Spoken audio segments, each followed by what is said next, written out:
Hello students, good morning and welcome to online Tyari. Online Tyari के Hindi current affairs में आपका स्वागत है। और आज का पहला क्वेश्चन है, पीके मुथुसामी जिनका हाल ही में निधन हो गया है, वो किस क्षेत्र से संबंधित थे? और इसका सही जवाब है सी ऑप्शन, संगीत। हाल ही में दिग्गज तमिल फिल्म गीतकार पीके मुथुसामी का त्रिची के पास नमक्कल में आर पुदुपट्टी गांव में निधन हो गया। अपनी फिल्मी करियर में उन्होंने मनुक्कू मारम बरामा, जिसका अर्थ है क्या पेड़ पृथ्वी पर बोझ हैं, जैसे यादगार तमिल फिल्म के गीत लिखे थे जो अभी भी प्रासंगिक हैं। क्लियर। आगे बढ़ते हैं दूसरे क्वेश्चन की ओर। दूसरा क्वेश्चन है, कथन वाले क्वेश्चन है। आपको बताना है कि इनमें से कौन सा कथन गलत है। ठीक है, आपको सही नहीं बल्कि आपको बताना है कि कौन सा गलत है। तो मैं पहला कथन पढ़ रही हूँ।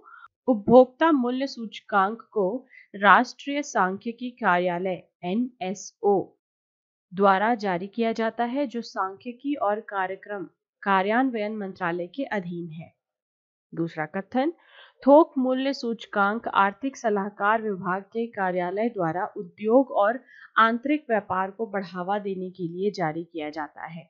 ठीक है, अब आपको बताना है कि इनमें से कौन सा गलत है, और इसका सही उत्तर है डी ऑप्शन, न तो एक और ना ही दो। ठीक है, तो कथन एक भी सही है और यहाँ पे कथन दूसरा भी सही है। उपभोक्ता मूल्य सूचकांक अर्थव्यवस्था में खुदरा मुद्रास्फीति को मापने वाला एक सूचकांक है जो अधिकांश सामान्य वस्तुओं और सेवाओं की कीमतों में परिवर्तन को एकत्रित करता है। ये राष्ट्रीय सांख्यिकी कार्यालय NSO द्वारा जारी किया जाता है, जो सांख्यिकी और कार्यक्रम कार्यान्वयन मंत्रालय के अधीन है। ठीक है, दूसरे कथन की बात करें हम, तो थोक मूल्य सूचकांक यानी कि WPI का उपयोग थोक स्तर पर वस्तुओं की कीमतों का पता लगाने के लिए किया जाता है। ये उद्योग और आंतरिक व्यापार को बढ़ावा देने के लिए आर्थिक सलाहकार विभाग के कार्यालय द्वारा जारी किया जाता है। ठीक है, तीसरा क्वेश्चन, निम्नलिखित में से कौन हाउसिंग प्राइस इंडेक्स जारी करता है? तो इस क्वेश्चन का सही उत्तर है सी ऑप्शन, भारतीय रिजर्व बैंक। ये इसका सही उत्तर है। हाल ही में भारतीय रिजर्व बैंक यानी कि RBI ने 2019-20 की चौथी तिमाही के लिए अपना तिमाही आवास मूल्य सूचकांक जारी किया है। इसकी गणना आधार वर्ष 2010-11 पर की जाती है। ये तिमाही आधार पर जारी किया जाता है। ये 10 प्रमुख शहरों यानी कि अहमदाबाद, बेंगलुरु, चेन्नई, दिल्ली, जयपुर, कानपुर, कोची, कोलकाता, लखनऊ और मुंबई में आवास पंजीकरण अधिकारियों से प्राप्त लेन देन स्तर के आंकड़ों पर आधारित है। क्लियर। आगे बढ़ते हैं फोर्थ क्वेश्चन की ओर। ग्रेटर माले बुनियादी ढांचा परियोजना अब तक का सबसे बड़ी परियोजना होगी, जिसे निम्नलिखित में से किस देश में लागू किया जाएगा? ठीक है, तो इसका सही जवाब है सी ऑप्शन यानी कि मालदीव। ग्रेटर माले बुनियादी ढांचा परियोजना GMCP मालदीव में लागू होने वाली अब तक की सबसे बड़ी बुनियादी ढांचा परियोजना होगी।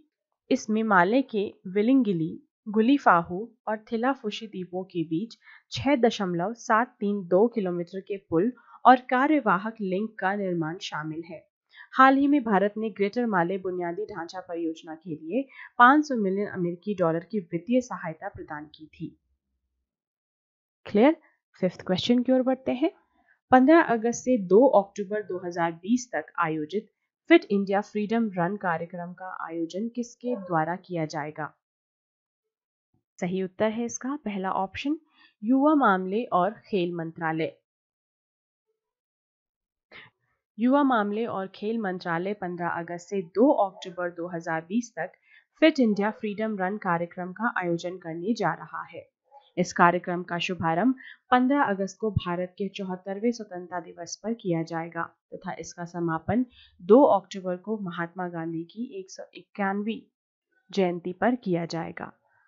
क्लियर है। आगे बढ़ते हैं सिक्स्थ क्वेश्चन की ओर।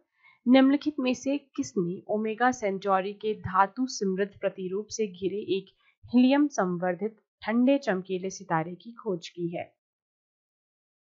सही जवाब है इसका बी ऑप्शन, भारतीय खगोल भौतिकी संस्थान, बी ऑप्शन। हाल ही में विज्ञान और प्रौद्योगिकी विभाग के तहत एक स्वायत्त संस्थान इंडियन इंस्टीट्यूट ऑफ एस्ट्रोफिजिक्स यानी कि IIA के वैज्ञानिकों की एक टीम ने ओमेगा सेंटोरी के धातु समृद्ध प्रतिरूप से घिरे एक हीलियम संवर्धित ठंडे चमकीले सितारे की खोज की है। क्लियर। 7th क्वेश्चन, निम्नलिखित में से कौन ओलंपिक में भारत की भागीदारी का शताब्दी वर्ष मनाता है? B option, Deccan Gymkhana club. हाल ही में डेक्कन जिमखाना क्लब ने ओलंपिक में भारत भागीदारी शताब्दी मनाई। जिमखाना क्लब के इतिहास के अनुसार 1919 में डेक्कन दोराबजी टाटा के नेतृत्व में पुणे के डेक्कन जिमखाना क्लब में एक बैठक आयोजित की गई थी, जहां बैठक में ये निर्णय लिया गया था कि भारतीय टीम ओलंपिक खेलों में भाग लेगी। क्लियर। 8th क्वेश्चन की ओर बढ़ते हैं। एयर बल्क समझौते के तहत किसी भी प्रकार का वैध वीजा रखने वाले भारतीय यात्री निम्न में से किस देश की यात्रा कर सकते हैं? 8th क्वेश्चन का सही जवाब है डी ऑप्शन।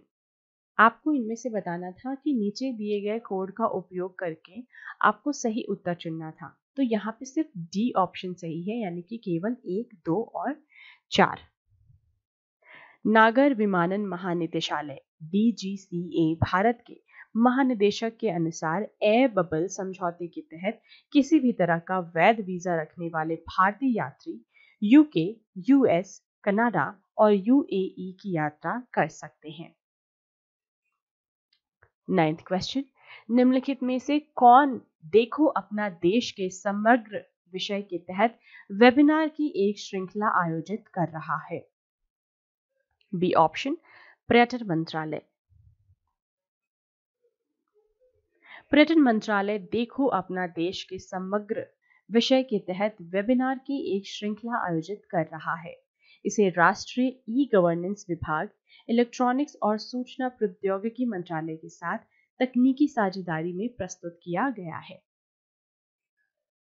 आज का अंतिम क्वेश्चन, हाल ही में भारतीय तटरक्षक बल के लिए एक अपतटीय गश्ती पोत यानी कि OPV को लॉन्च किया गया और इसे क्या नाम दिया गया है? इसका नाम है पहला ऑप्शन सार्थक। हाल ही में भारतीय तटरक्षक बल के लिए एक अपतटीय गश्ती पोत लॉन्च किया गया है और इसे सार्थक के रूप में फिर से शुरू किया गया है। समुद्री सुरक्षा को बढ़ाने के लिए तटरक्षक द्वारा तैनात 5 OPV की श्रृंखला में ये चौथा स्थान है। इसे गोवा शिपयार्ड लिमिटेड द्वारा स्वदेशी रूप से डिजाइन और निर्मित किया गया है, जो अत्याधुनिक नेविगेशन और संचार उपकरण, सेंसर और मशीनरी से सुसज्जित है। आज का सेशन यहीं पे खत्म होता है। अगले दिन फिर मिलेंगे नए क्वेश्चन के साथ। तब तक स्टे ट्यून टू ऑनलाइन तैयारी। Thank you.